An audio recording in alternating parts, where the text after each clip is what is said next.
Mindset केवल सोचने का तरीका नहीं है, बल्कि वह आंतरिक सिस्टम है जो आपके निर्णय, आदतें, भावनाएं, आत्मविश्वास, रिश्ते, करियर और पूरे जीवन की दिशा को नियंत्रित करता है। किसी भी इंसान की वर्तमान स्थिति उसके माइंडसेट का प्रतिबिंब होती है। यदि कोई व्यक्ति बार बार अवसर खो देता है, काम अधूरा छोड़ देता है, जल्दी हार मान लेता है या हमेशा परिस्थितियों को दोष देता है, तो समस्या केवल बाहरी नहीं होती, बल्कि उसके माइंडसेट की प्रोग्रामिंग में भी होती है। बचपन के अनुभव, समाज, परिवार, असफलताएं और आसपास का वातावरण मिलकर ऐसे विश्वास बना देते हैं जो धीरे धीरे व्यक्ति की पहचान का हिस्सा बन जाते हैं। फिर वह अपनी क्षमता से नहीं, बल्कि अपने सीमित विश्वासों के अनुसार जीने लगता है। डीप एनालिसिस करने पर पता चलता है कि अधिकांश लोगों की सबसे बड़ी समस्या टैलेंट की कमी नहीं, बल्कि क्लैरिटी की कमी, fear of failure, overthinking, self doubt और कंसिस्टेंसी की कमी होती है। व्यक्ति सफलता चाहता है, लेकिन असफल होने से डरता है। वह बड़ा सपना देखता है, लेकिन एक्शन लेने में हिचकिचाता है। वह बदलाव चाहता है, लेकिन कंफर्ट जोन छोड़ना नहीं चाहता।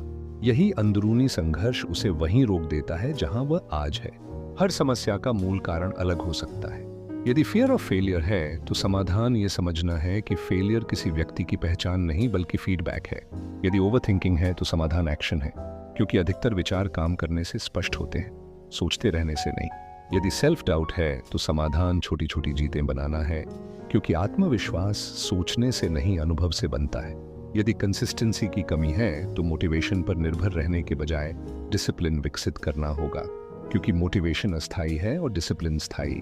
एक मजबूत माइंडसेट बनाने के लिए 4 चीजें आवश्यक हैं: self awareness, clear vision, daily discipline और इमोशनल कंट्रोल।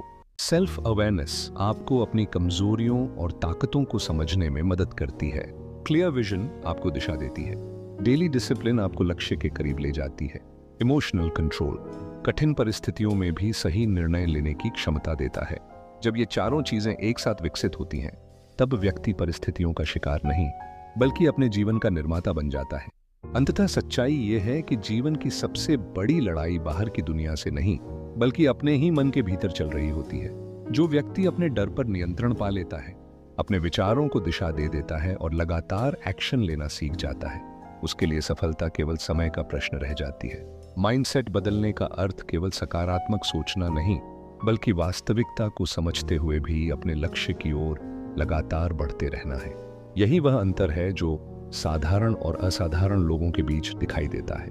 माइंडसेट केवल सोचने का तरीका नहीं,